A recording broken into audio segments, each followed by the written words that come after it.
you can provide free cooling in many different ways. There are chillers that have a free cooling option where you're going to have a heat exchanger that's going to reject that heat to the exterior rather than using the compressor when the outside air conditions are favorable.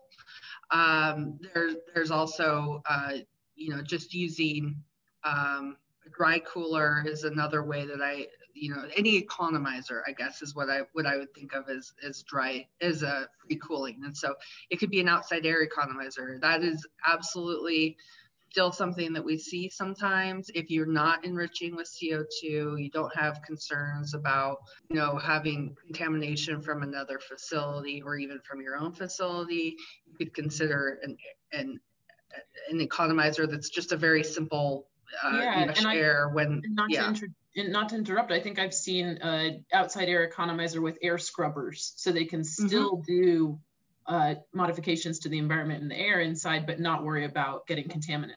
Yeah, absolutely. And both on the inside and the exterior, sometimes you have odor control concerns that you're trying to mitigate. And so you would want to have an air scrubber. So there are many different ways to accomplish free cooling. And I think the thing to know is that it's going to be heavily constrained by your budget and what you can actually probably feasibly suggest to a client.